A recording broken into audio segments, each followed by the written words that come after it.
The spirit of innovation is deeply ingrained in America, and Google is helping Americans innovate in ways both big and small. Central Texas Regional Mobility Authority is using Google AI to create smarter tolling systems and improve traffic flow for Texans. This is a new era of American innovation. Find out more at g.co/American Innovation.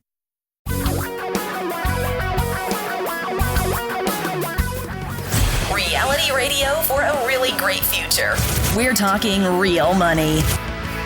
You know, you gotta think for a minute. Like, if a third of the population in the country is of above average intelligence and a third is about average intelligence, that generally you're going to have about a third who are sporting below average intelligence. Now, I'm not saying you're one of them, because you listen to the show, you're probably not. But I bet you know some people who you think, gee, they may fall in that third. And, well, there are a third of you who believe something that is absolutely, totally wrong. Hi there.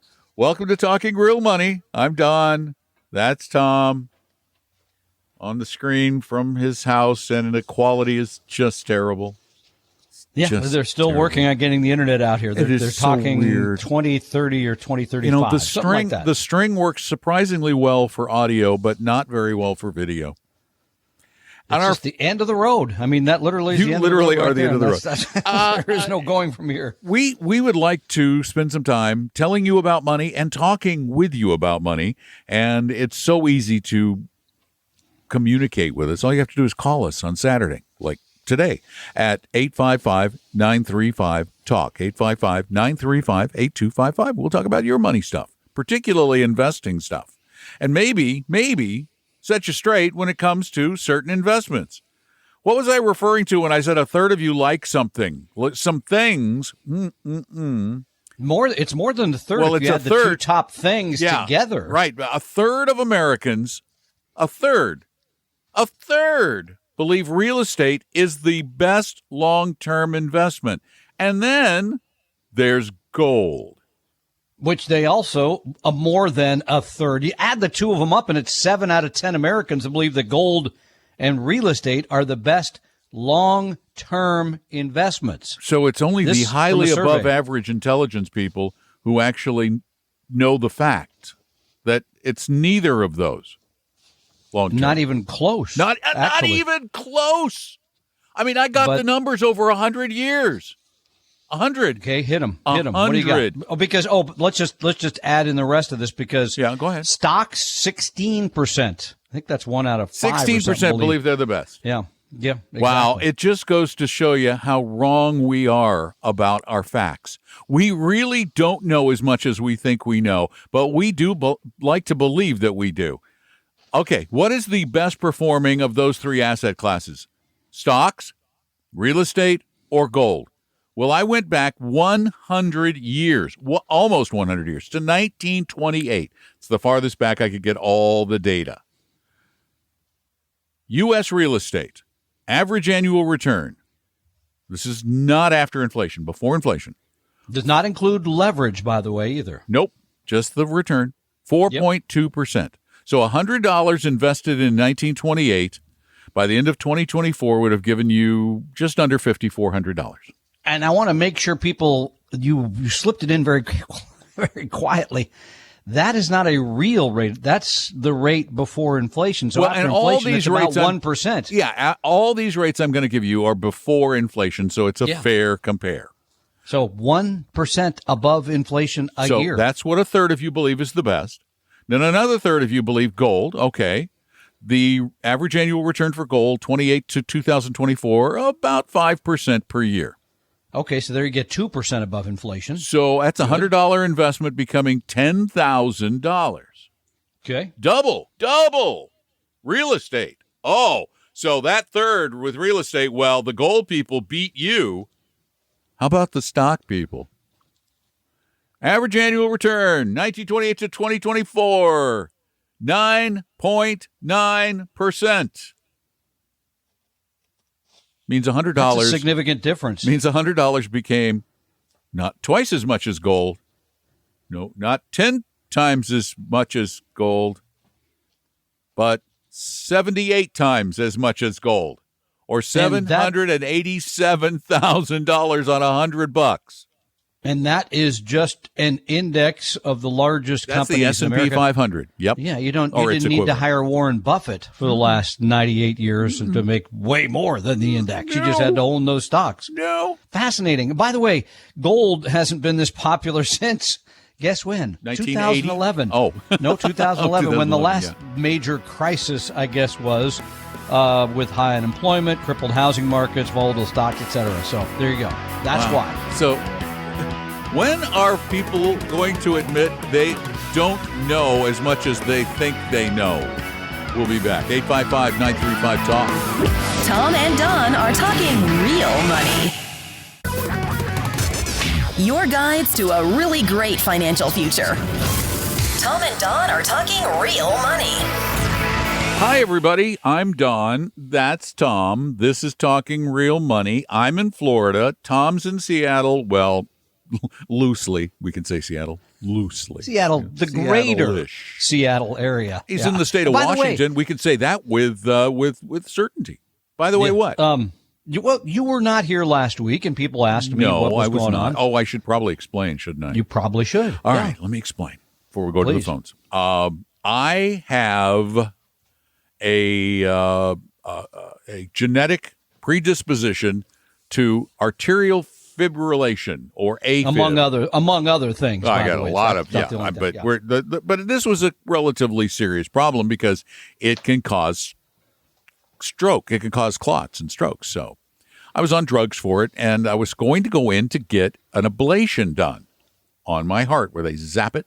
Which, by the way, I volunteered to do for you free of charge. My father was a physician, as you know. Yeah, and you know what happened to you in the family there, you black sheep. Anyway, you went in. So I went in. Yes. It was an outpatient procedure. I went into the hospital.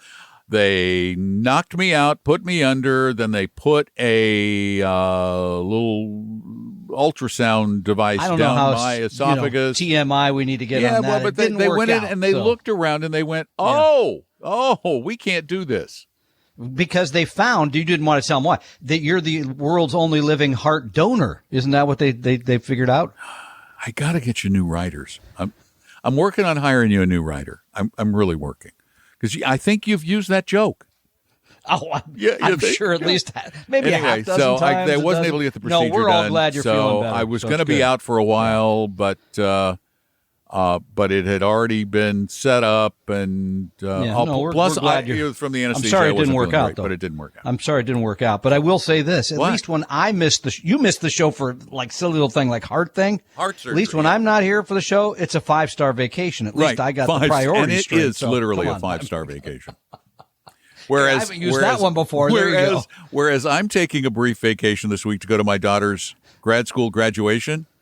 True. And guess where I'm staying? What kind of hotel I'm staying at in New York? God, what we got in New for York? $1,000 a night or whatever it is. It's a Town Place Suites by Marriott. Okay, $700 a night. Actually, I got a deal. I used some points, and I got it for only $300 a night. Oh, jeez. Wow! Hotel rates crazy. in New York. I was looking at Marriott's app, and there was one that was $19,000 a night for one of their hotels. 19. That was the best rate. I'm not joking. 19,000 a night. 000. Wow. That's crazy. 855-935-TALK. That is our telephone number. Give me a call. We'll talk about money mainly, but anything that involves money. And by the way, my non-surgery was still very expensive, so it involves money. And we do have a call awaiting us, which is a good thing. Okay, let's get to it. Sure. It's Jim in Allentown. Hi, Jim. Welcome to the show. Hello. Hi. Hey, what's up? I've enjoyed your show for a couple months now, and finally calling in with a question. I have a traditional 60-40 portfolio, and I'm very disappointed in the performance of the bond side. So I was looking for something else, and I was looking into this multi-year guaranteed annuities, which seem to have some good things that mirror CDs in that they come due in 3, 5, and 7 years, and they have a fixed rate. And you can get a little bit of your money out every year, even if you needed to. And I just wanted to get your take on this to see if it was too risky or if it was something that might take some of the bond side of my portfolio. Well, before Don gets into the specifics of all this, I would not compare that security, using the term loosely, to U.S. Treasuries in terms or of CDs even security. I mean, you can't even put it in the same universe. Well, you can. One's You can put them in the same universe. Yeah, you just can't put them in the same galaxy. Yeah, okay, but one is guaranteed by the U.S. government. The other one's guaranteed by fill in the blank XYZ by an insurance company. Right. Yeah. So no, I couldn't equate this in anywhere near the same. No. Yeah, because we know from history that insurance companies have gotten into trouble and have essentially defaulted on their promises. It happened with a company called Executive Life several years ago, many years ago now. But insurance companies are really the insurance guarantee is only as good as the company. Yeah, there are some state pools, but in a disastrous market, they won't. Well, they won't. They can't be as secure. They cannot. Okay, but be let's as get. secure. I want to go back. But Jim, that's in the rates. That is Yeah. in. There is no magic formula for getting you a higher rate of return that doesn't involve you somehow taking higher risk. It's absolutely essential in the marketplace, given the efficiency of that marketplace. And what you're really saying is you haven't made enough money in bonds, and so you're disappointed with the return. Is that what I'm hearing? Yeah, yes, it's been so flat the last 5 years that I'm looking at, they do rate them AAA, AAA minus. They do rate the different levels of annuities. But let me give you a little bit of a guide there. Not really. Let me give you an analogy. Remember, let's go back to 2008. Do you remember a thing called collateralized mortgage obligations? Right. They were in the news. Many of those had AAA ratings and yet defaulted on their payments because the underlying securities that were backing them turned out not to be as. Remember all the rating agencies getting into trouble because they rated them AAA and then they found out they weren't as safe as that because in part they were in cahoots with the people who created the securities. You don't think the insurance industry has some incredible power over those who rate them and that their ratings could be wrong? I just don't trust it unless it is full faith and credit of the U.S. government. But as long as you understand that those higher returns mean higher risk, I guess it's. What kind of rate are they quoting you, though? I'd like to hear what the rate is because I'm looking at some online. An average rate. Yeah, not the best rate, but an average rate. Many companies sell them like about 5.8 for 5 years. Yeah, the catch is that if you do want to take all your money out, you do take a stiff penalty up front, unlike a CD where you would just lose the interest on the CD. And that catch exists for a very good reason. You know why the surrender charge exists?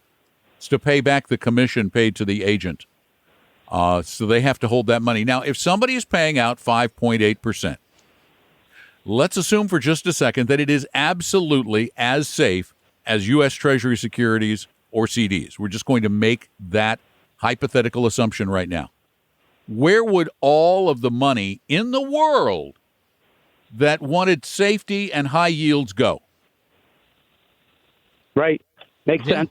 Mine would go there, too. You could be sure of that. I guarantee you we're not stupid. Yeah. Tom and I have been in the money business for a very long time, and if I really believed that these annuities were as good as the salesperson claims they are, now remember, annuities are sold. Rarely do people go out and I'm just going to go find me an annuity because they pay very nice commissions.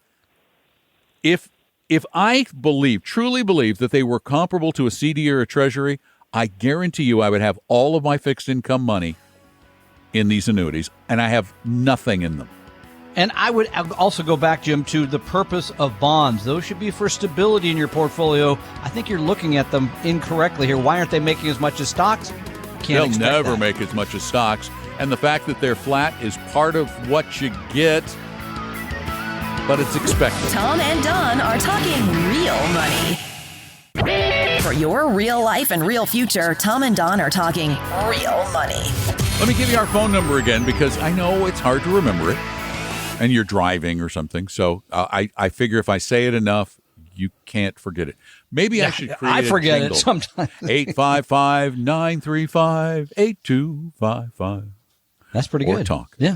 855-935. There are other ways to send us questions as well. You can just go to the website. You go to It's easy. talkingrealmoney.com. You click on the contact form, and then it comes to us either typed or spoken. If it's spoken, I do them on Friday in Friday's podcast. If they're typed, then you get them whenever. Could be anytime. We never know. Like, well, we're going to do one right now, aren't we? Yeah, but we do take them in the order of which they were received. So this one came in a while back because we've had a lot of questions lately. And this comes from Davenport, Florida. From Jim. That's really in my neighborhood. He actually says in his note he can look out his deck at your house sometimes. Well, so no, he's very excited I can't about see that. Davenport. There's a highway. Oh, okay. All right. He says, I'm currently working for a large theme park located in Don's backyard. I wonder who that is. They still have pensions. I started with a company late in life. Will be putting in approximately 12 years. When I leave, they will offer me a lump sum of approximately $37,000 or a monthly check of $250 for the rest of my life. Is there a rule of thumb on what to do? Should I roll over the lump sum into my traditional IRA or treat the $250 as monthly Epcot beer money? I wonder how far you can't get in the park for $250, right? I mean, yes, you can. You can off season. There was a piece in the Journal today, but off season. It's like $100 and some odd bucks, $130, and it's about 100 and something degrees outside too. And then that what they charge for beer. That's a 2-day There's pass, the $250. a 2-day pass, and a 1-day pass and the beer. Yeah, you're pretty much done for. How did he say how old he was? 62. He says I will be 62. He doesn't say. So he'll be 62 when he's taking the money. I guess, yeah. So $37K or $250 a month. Hold on. I want to do some. See, I didn't get this before, so no, we don't share. we try to make life as hard on Don as we can, as you know. So that's $3,000 a year. How much was it? $3,000 a year or $37,000. No. It was 37. Okay, is the amount of money we have to deal with. So, but I can make you a guarantee before Don even runs the numbers that taking the money out, investing it, and living off of that, you'll end up with more money than you would taking the $3,000 a year set from the pension, because there's no inflation with that, right? There's no growth. There's no flexibility. So financially, most of the time, it turns out to be a better decision to take the lump sum, invest it properly, and then take out the money you need to live on. Because most of the time. Because here's the deal. You could take out, what was the payment? It was $300 a month? $37,000 or $250 a month. Yep. Mm-hmm. $250 monthly. You could do that. You could take out the $250. Oh, well, hold on. If he takes out the $250 monthly, yes, and he $3,000 a year, 5% on the $37,000, the money will last 20 years. So actually, you see if you're needing the income from it, then it's not the lump sum may not be the best case scenario. If you more flexibility, the money's yours, etc. There's other reasons that make sense. I know, but I'm just devil's advocating you. Really? Yeah. And if you get 6%, it'll last you forever. It'll last you for 20 plus years, probably 25 years. Yeah. But there's no guarantee the next 5 years. I mean, next 20 years either. We don't know. What I'm saying though is if you're gonna just put it in a bank account, Tom, if they were gonna take it out and just put it in a bank account, no, that's what I said. Properly invested. Yeah. Yes. If you just put it in a bank account or even a high yield savings account, you're better off taking the $250 a month. And I will add one other. If you're not comfortable with the stock markets, the ups and downs, the volatility, 1 year's worth more, 1 year's worth less, you're just not familiar with that, you don't like it, then I would take it and put it in a high yield savings account or CD or something like that. I mean, take the monthly amount. I would just take the monthly amount. Yeah. Because if you don't want to deal with it. Right. If you don't want to deal with it, take the monthly. Yep. If you could invest it in a 60-40 portfolio, which would typically have returned probably, I don't know, in the 7% range in the past. Yeah, that's probably safe. Sure. Then that money would last you for the rest of your life. And if you died early, your heirs would get something. And that really is the bottom line. If you die earlier, you're better off with the 37. If you live longer, you're better off with the 250. Which are you going to do? Do you know? Bet not. Tom and Don are talking real money.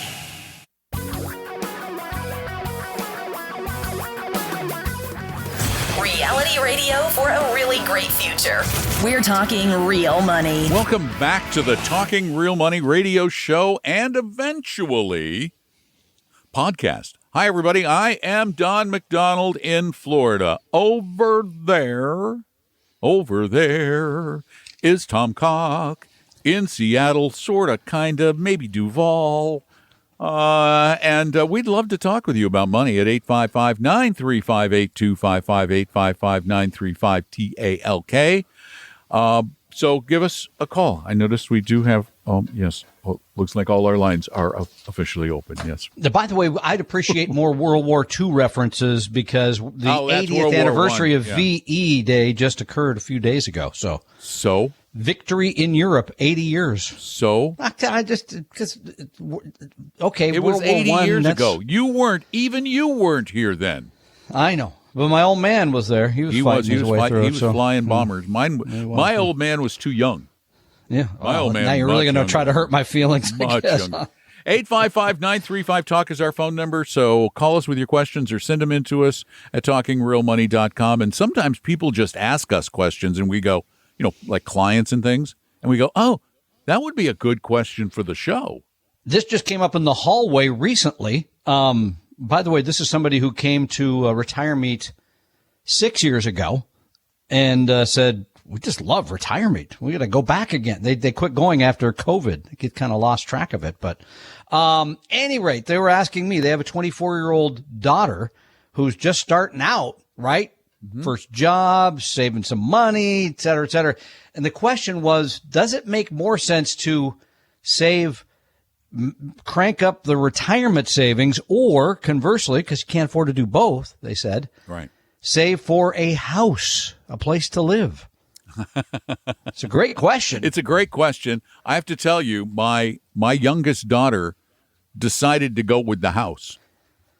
What? She did. She bought a townhouse. You never told me this. Yeah, she bought a townhouse. Oh, that was the one in Florida. The one in Florida. Well, that was when she was in her early 20s. That's right.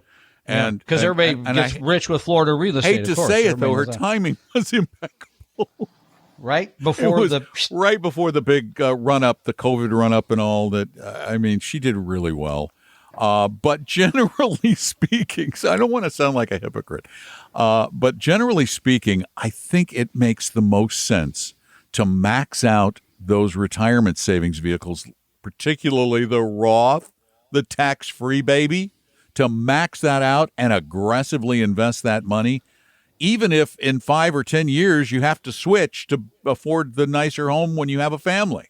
Because you have all those years of compounding. People forget that. And the thing is also, when you're young and single, living where you live is a lot less important than when you're older with a family. And your lifestyle could change a lot, right? If you meet somebody, you can rent cheap and save more. Yeah, and there's all kinds of online calculators where you can go put in 10 years of savings. Say you set aside $2,000, $3,000, $4,000, $5,000 a year, and you invest it properly, which should be basically in a diversified portfolio of stocks. I don't know that I'd want you to own any bonds in your 20s.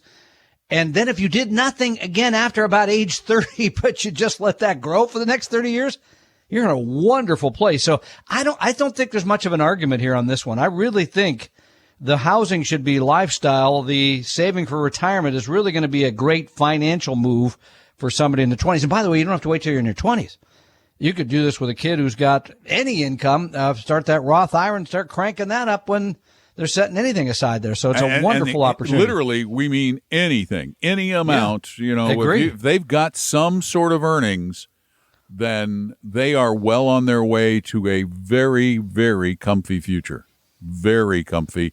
And it's so funny that we run a lot of numbers where you could just do it for 10 years and then stop. Yeah, I know. And just let the money in your retirement compound. You don't even have to save anymore, and you're still going to be okay. You're going to be a whole lot better off if you keep saving, but you'll still be okay. So we think that's an easy answer there. Oh yeah, it's a no-brainer. My daughter's just a little bit different than They're all a little different. A little different in one way. Just the nature of the whole thing. It's the nature of the child or the children. Remember our number. It's 855-935-TALK, 855-935-8255. It is so easy to be a part of what we do, and we invite you to be a part of it. Please give us a call, 855-935-TALK, or ask us questions online at talkingrealmoney.com, and we'll have more questions coming up, but every once in a while, we have to take a little break, maybe now. Tom and Don are talking real money. Your guides to a really great financial future. Tom and Don are talking real money. It's your money, and therefore it's important that we and you talk about it. 855-935-TALK is our phone number, 855-935-8255. And let's go out to Indianapolis, Indiana. Kyle, it's your turn. Welcome to the show. Hey, Tom. Hi, how are you? I'm Don. I've got a question for you guys. Got a question for you guys. Got about $40,000 that I've gotten from a vehicle wholesale and leftover money. Not real sure what to do with it. Don't really have any plans for it. Don't really know where to kind of put it. If it should go into like a VT or an AVGE and just kind of let it go. Okay, but so what? This is long-term money? This is money you may need in a few years. Tell us more about the purpose of this money. Don't really have a purpose for it. It's kind of don't really know where to go with it. It's just kind of extra. Don't need it for vacations or retirement. Currently, because I'm only 35. Don't need it for the monthly budget, and then got some other funds that flow into monthly budget and then vacations. So just kind of looking to where to park it for another 5 to 10 years. Okay, 5 to 10 years. Now, you just said something important there you had not shared with us previously. So if it were 5 years, I would be very cautious about putting anything in stocks, because you mentioned AVGE, which is a global diversified stock portfolio, or VT, the same thing offered by Vanguard. If it were 10 years, I might have some stocks and some bonds. I might have a balance between stocks and bonds in that case if I was going to be pulling the money out. If truly it was forever, just going to go away and we'll see you, when I get to be 65 instead of 35, I would I would put it all in one of those globally diversified portfolios, and the two that you offered up are good options. Don? Yeah, I couldn't, there's nothing I can add to that. It really has a lot. First, its time frame, then its need and inclination and tolerance. And if it's an absolute got to be there in 5, there's just too much risk of a 5-year downturn in the stock market. It could happen. I don't know if it's gonna, but I do know it could. Yeah, and I don't currently need it because we end up with about $10,000 to $15,000 a year of excess out of my yearly income that we don't use anyway, and that's kind of where this has been. Is just kind of the last year stockpiled in it with proceeds that we didn't use. Just kind of sitting around and don't really know where to park it with. And there's another qualifier on all of this, and that is, in addition to the tolerance and the time frame, it's the need. How much risk do you need to take? Because is the growth of this likely to make a big difference in your future life, and you don't mind the risk to do that? Or you're so set, you don't see any great needs down the road. Why bother taking risk when it isn't necessary? Yeah, because I've got about 30 in a 6-month emergency fund on top of this. So it's just kind of extra that's kind of sitting around. It's a good problem to have, just kind of looking where it should go. But are you both, because you mentioned another person, are you both, fully committed to your retirement plans? Are you maxing out your Roth or doing the backdoor? All those things you could be doing for the long-term future, are all those being done? Yes, the Roth got maxed out in January, and we have money that should be set aside by November to max out the Roth, and the 401k is right around maxing out every year. So we're contributing about 35% of our household budget for the year. Wait, a third of your money is going into savings? A third of your money's going. You're just bragging now. Stop it. I mean, come on. That's Show just off. over the top. Yeah, that's, Jeez. Household income's about $90K, and we save about 35% of that. You're a great person, Kyle. Well done. Well, great person. He's a good saver. We don't know that much about him. Well, okay. You're a great financial person. How about that? Is that okay? You're good with your money. No, again, if it was between the 5 or the 10, that would make a difference. And then again, if I was trying to figure out, well, in 10 years, what could it be for? That would also determine how it was invested as well. But I think you're on the right track. Does that help at all? I know it was very vague, but we can't tell you exactly anything. We wish we could. Yeah. All right. Well, thank you so much for the call. We really appreciate it. 855-935-TALK is the phone number, 855-935-8255. And Tom has another one of those questions that was sent in at talkingrealmoney.com. And you simply click on Contact us. And then you type it if you want it like this. You Yeah. speak it if you, whatever. Yeah. All right. This comes from Allie in Lovell, Wyoming. I don't get a lot of questions from Wyoming, so glad to hear from Wyoming. There aren't a lot of people in Wyoming. Well, there's that. Okay. Let's not insult anybody else. We pretty much worked our way around the globe. There aren't a lot of people in Wyoming. I already had to apologize to the guy in Iowa last week. How many U.S. representatives does Wyoming have? I'll say one. One is correct. Yeah. Okay. Thank you. Hi, Don and Tom. A guest on the Paul Merriman podcast recently advocated for VTI plus VXUS instead of VT. Now, VT is a one-fund, globally diversified portfolio. VTI is the international, right? And VXUS is the U.S. Do I have that backwards? Anyway, I think you have that backwards. Between the two of them, you get the global. But he said the reason why is VT doesn't have at least 50% of foreign holdings, and thus when you go to cash it out, it won't get the IRS's foreign tax credit. That's not why. Instead, foreign countries might take a cut first, sort of like tax at the source called foreign tax withholding. Yeah. Question: That's the is tax, this true? That's the tax How much tail. we were talking about, et cetera, et cetera. Okay. It is true. The foreign tax credit, it's not ginormous. I don't think it's that big. It's not. That's why, again, it's a tax tail wagging the investing dog again. However, the point was great up to the tax thing. Tax thing's just a bonus. But that's the question, is the whole tax thing. No, it isn't. It's the 50-50 capability. We're back to how much in U.S., how much in international. Is that I don't think it's the proper. I think we should. Many, many years ago, the U.S. and international split was 50%. Yeah. Either way. And just because the market has changed, if you had been a rebalancer all of that time, you would have constantly rebalanced back to your 50-50 split. You'd have been selling U.S. stocks and buying international stocks. I would rather see closer to a 50-50 split. Then let's go back to 1990 and you put a third of it in Japan. 38%. It was not a third of the. I think it was. No, it wasn't. It wasn't. It was the biggest. Market. It was the biggest global market in the world. I know that. Yeah, but no, I'm talking about U.S. versus broad international. Yeah, I mean, really, when you look at it, we're not on a market cap basis, but on a industrial productivity basis, on the size of the economies. For example, the size of the globe, the rest of the world, in terms of GDP, is very, very close to what we are. Okay. So it's not just a market cap. So this is, by the way, for those of you who are tuning in the first time, this is a difference between what Don says and what we do. So if you came to us right now, we'd be investing you 65% U.S. and 35% international. 60-40, personally. Yeah. So there you go. But anyway, no, I would not make this change based on the foreign tax credit situation. No, I would not.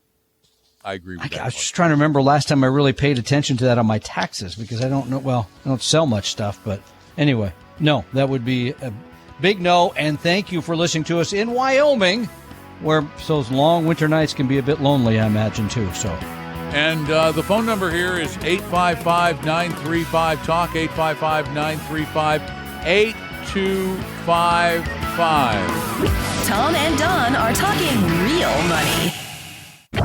For your real life and real future, Tom and Don are talking real money. The U.S.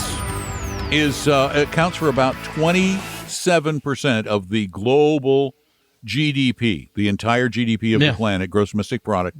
If you take out emerging markets and China's a very huge which is part of emerging markets, by the way. Right. Okay. You take out, because China's the second biggest GDP in the world.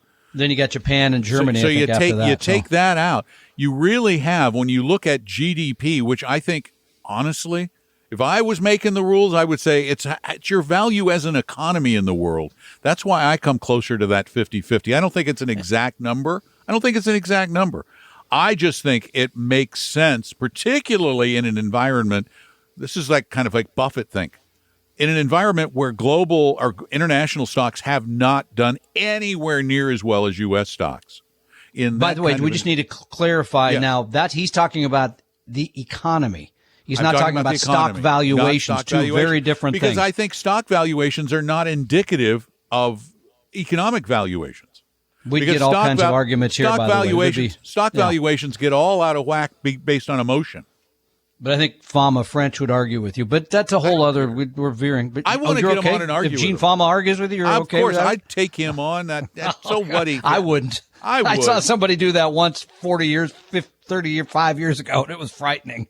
Somebody in the back of the room, I said, this is suicide. The guy's going to win it. I knew then he was going to win a Nobel Prize. Anyway, the point is, number one, you got to save something. Number two, you got to invest it. Number three, yes, you should be globally diversified. You could get into great debate after that about how much big or small or value growth or U.S. international, all those things.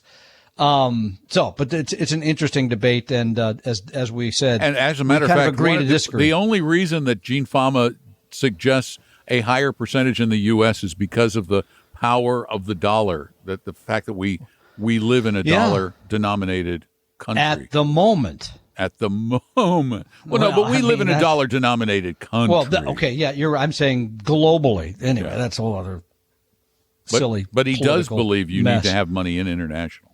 Yeah, he does. So, all right. So take advantage of that knowledge that we're giving you. And there's several things we offer in addition to this radio show, podcast, et cetera. First of all, happy to answer your questions anytime. And by the way, Don, my grandsons and I love the Friday podcast. We never miss it together. And they get kind of mad if they get in the car. Yeah, they get kind of mad. They're like, what happened to Don today? Anyway, so if you'd like to ask a audio question, you go to talkingrealmoney.com, click on. That was your cue. Click on. Oh, I didn't know it was a cue. I was trying to point at you there. Click on the contact button. And then you can record a question. Number two, you can always call this show when we're live on Saturdays. Number three, if you want some additional help, and man, it's been fun talking to so many people. Talked to a great guy yesterday in Georgia. Talked to some people the day before in Virginia. Anyway, you simply go to talkingrealmoney.com, click on Meet an Advisor.